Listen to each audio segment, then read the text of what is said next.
በየትኛውም አረብ ሀገር እየኖራችሁ በኮንትራት መታችሁ አሰሪዎቻችሁም ሆነ መክተቦቻችሁ ስለዚህ ነገር ስትጠይቋቸው ችግር የለም ማርፈሽ ስሪ የሚያመጣው ለውጥ የለም ሲሏችሁ በጭራሽ እንዳትሸወዱ። ለነሱ ችግር ላይኖረው ይችላል ህግ እስካላወቀ ድረስ ማለት ነው። ገብቷቸዋል። በመጨረሻ ግን የምትጎዱት ዋጋ የምትከፍሉት እናንተ ስለሆናችሁ ጥንቃቄ አድርጉ። አሰላሙ አለይኩም ወራህመቱላሂ ወበረካቱ። ክርስቲያን ወገኖቼ ሰላም ብያለሁ። እንዴት ናችሁ? እኔ ያለው አልሐምዱሊላህ። ሜሙ ሸቃሊት ነኝ ከዋናው ስቱዲዮ ከመዳም ኩሽና። ዛሬም በአዲስ ስቱዲዮ መጥቻለሁ። አብራችሁኝ ቆዩ። ለቻናሉም አዲስ ከሆናችሁ ላይክ፣ ሰብስክራይብ በማድረግ ቤተሰብ ሁኑ። ውድ ቤተሰቦች የአገሬ ልጆች ኮንትራት ቤት ለምትሰሩቶች ቀለል አድርጋችሁ የምታዩት ካላችሁ እነሱ ችግር የለውም ስሪ ዝም ብለሽ ምንም ለውጥ የለውም ብለዋችሁ ከሆነ በጣም ለውጥ አለው፣ በጣም ችግር አለው። እውነቴን ነው የምላችሁ። ይሄ ነገር እስካልተስተካከለላችሁ ድረስ ኮንትራታችሁን ብትጨርሱ እንኳን ወደ ሀገር መግባት እንኳን ብትፈልጉ በሰላም ወደ ሀገራችሁ መግባት አትችሉም። በጣም ብዙ ጣጣ ውስጥ ትገባላችሁ።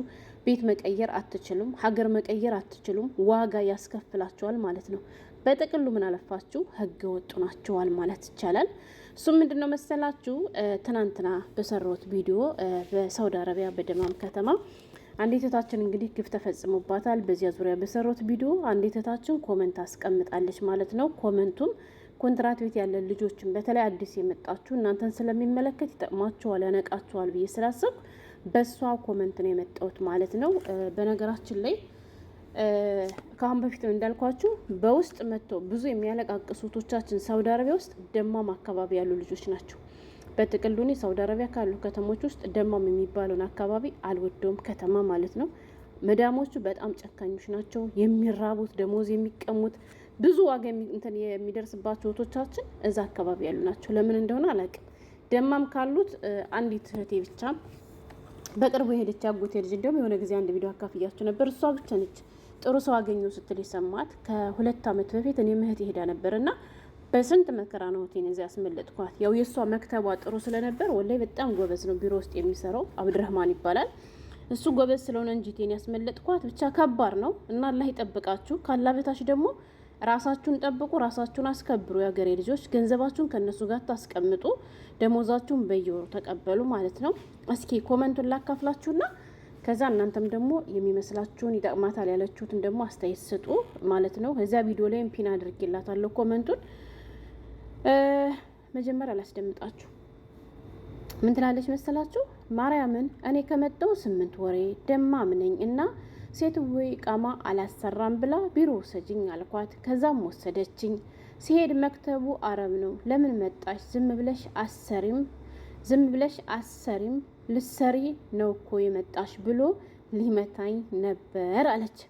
ከዛ ካልሰራሽ አሳፍረሻለሁ አሉኝ። ከዛ እኔም ከምሳፈር ኢቃማ ሳይኖረኝ ዝም ብዬ ብሰራ ይሻለኛል ብዬ እየሰራው ነው እና አስተርጓሚዋ የጅማ ልጅ ነች እና ከነሱ ጋር ተባብራ ምንም ችግር የለውም ስሪ፣ ካልሰራሽ ትሳፈሪያለሽ ሁሉ አለችኝ። ከዛ አማራጭ አጠው እንዳልጠፋ ፈረሁና ከባድ ነው ትላለች።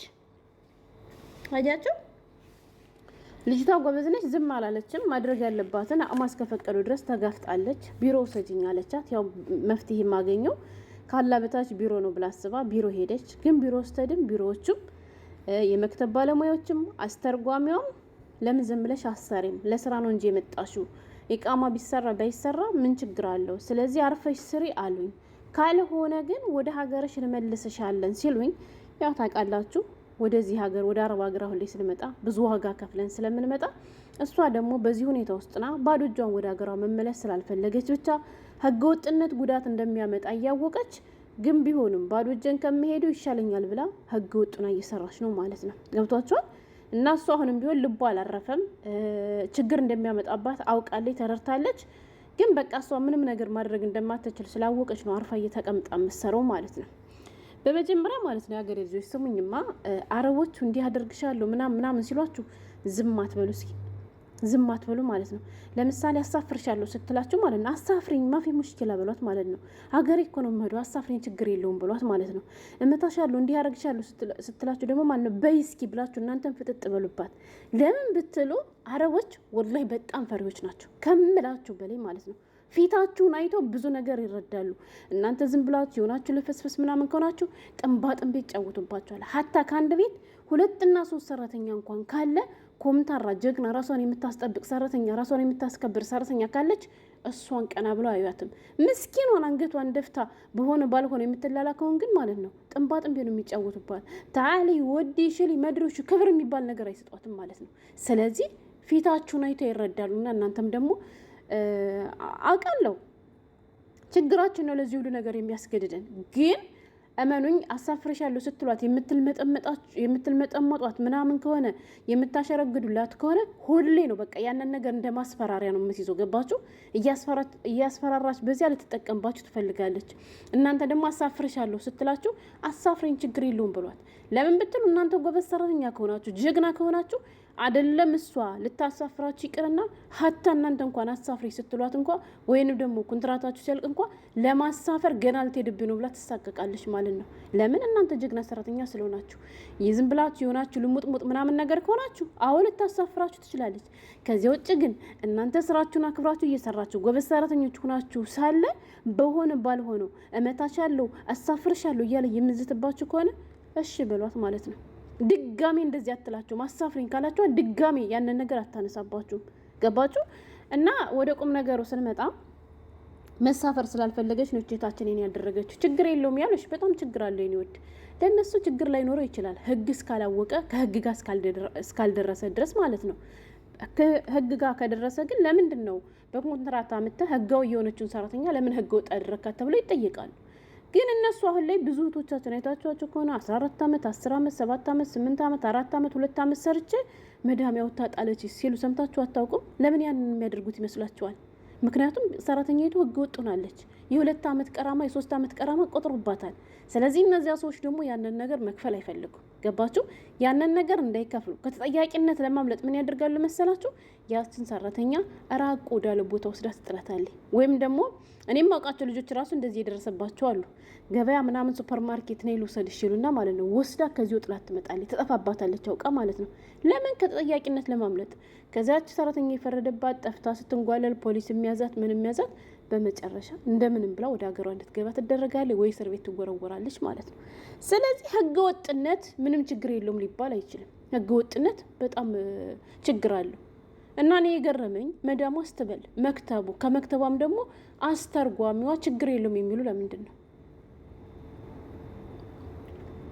እኔ አላቅም። እውነት ለመናገር ከባድ ነው። ስለዚህ አሁን አንቺ እሱ ቤት እንዳትቀጥይ፣ ኮንትራሽን ከጨረሽ በኋላ ወደ ሀገርሽ ለመግባት ሞክሪ። ለምን ብትይ አይ ችግር የለውም በቃ 2 ዓመት ሰራው አይደለ አሁንም ደግሞ ብሰራ ችግር የለውም ብትይ በሰራሽ ቁጥር በቆየሽ ቁጥር ህገ ወጥ ሆነሻል።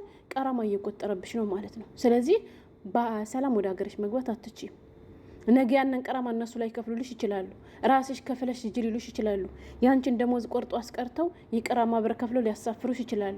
ወይም እንዳልኩሽ አውጥተው ሊወረውርሽ ይችላሉ። እንግዲህ እስካሁን ቆይተሻል፣ 8 ወር ብለሻል።